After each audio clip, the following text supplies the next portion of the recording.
Sorry, I'll use this one. It's okay, thank you. Now we have Katherine Ryan.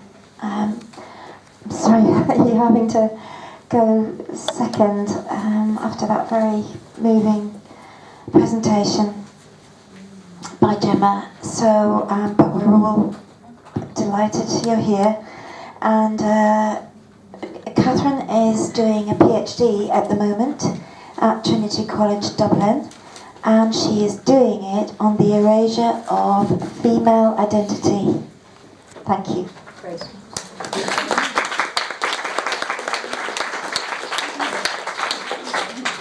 Thanks, everyone. Can everybody hear me? No. Okay.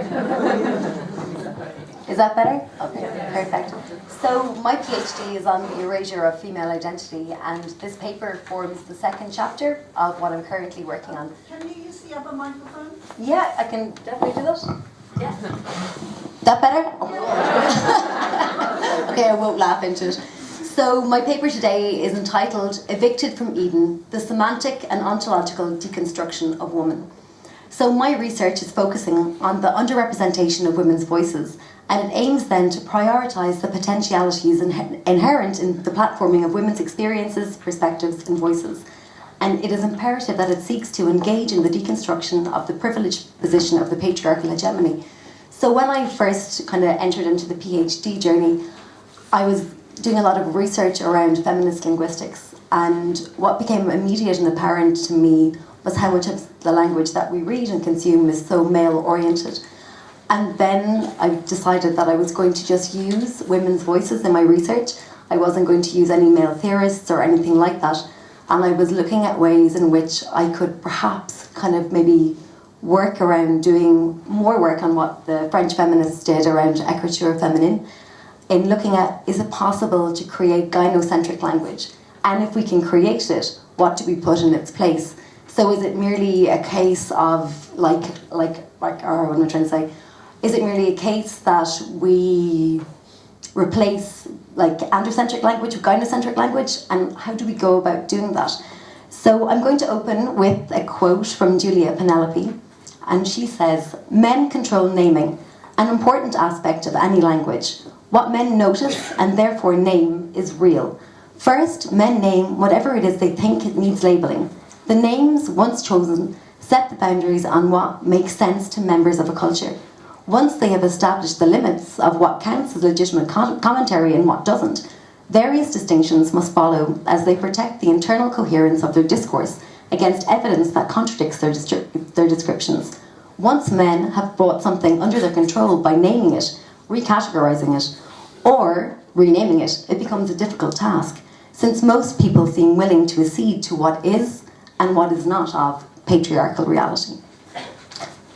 So a lot of my research to date has been ethnographic, and in March of this year, I won a scholarship to attend the International Lesbian Conference in the Ukraine. And what they did is they wanted women to submit a proposal for a workshop.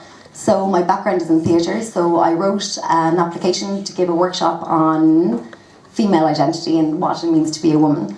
And the conference organisers got back to me and said that while it was a very nice idea, it was a bit second wavy and they weren't really interested. And I know, right?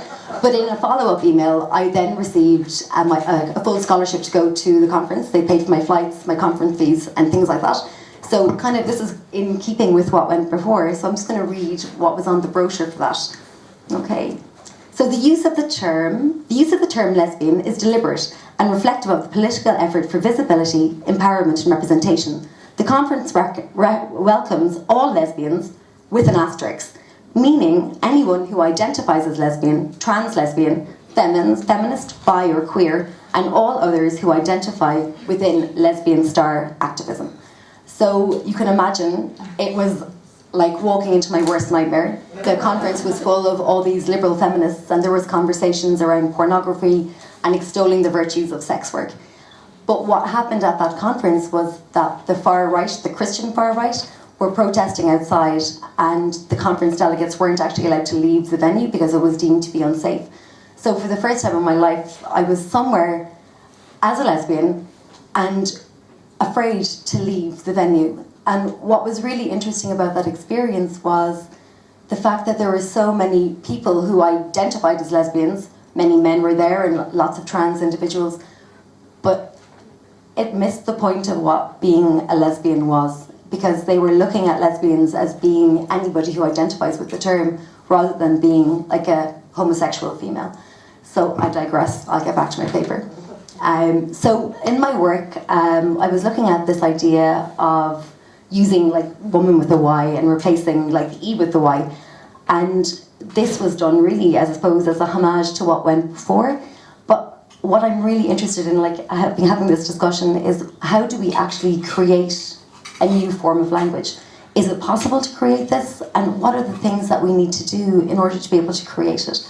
So, and I guess that from like an Irish context, it's an interesting one, because at home it's becoming more and more like here, with the removal of women at the locus of like women's oppression and things like that.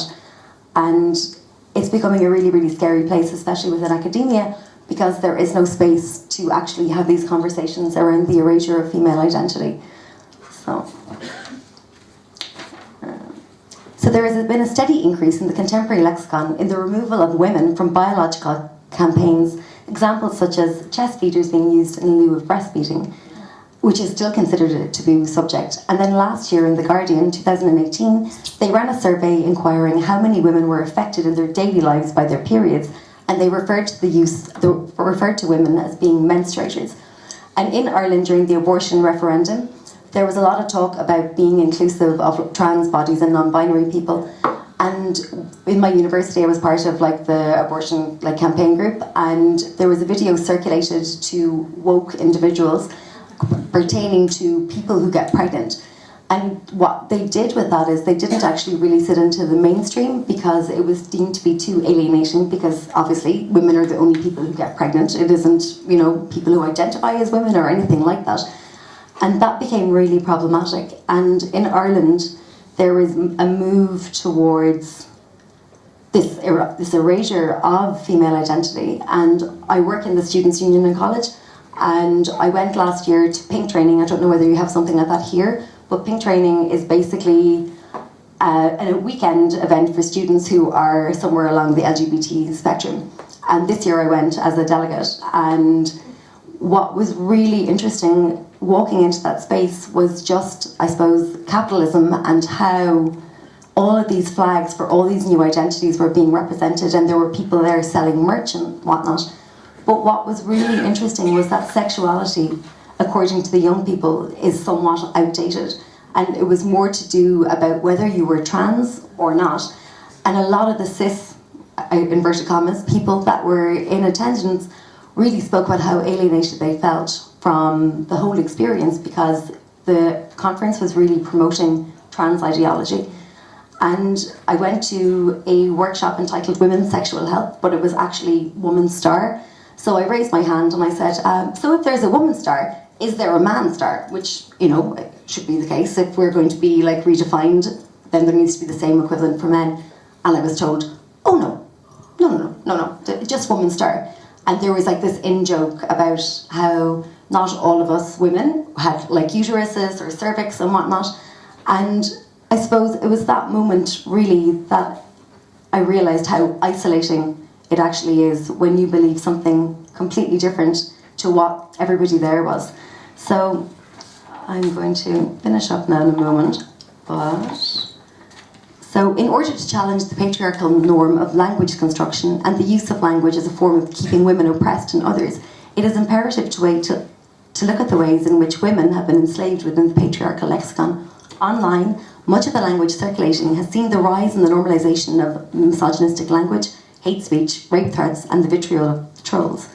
On reflection on the change concerning nomenclature and inclusivity, there is a word missing from this analysis. The situation where women are talking about females' bodies is considered to be antisocial, exclusionary, and even the very definition of woman is deemed to be transphobic. Women describe the consequences of sexism and are systematically impeded, where resources for women are redistributed to male users, whilst resources for men are left in male hands, free from any form of criticism concerning their inclusivity. The word that I have is neither progressive nor liberal, but the word that I'm talking about is misogyny. Gender politics should not and must not come at the cost of women's fragile gains. Thank you.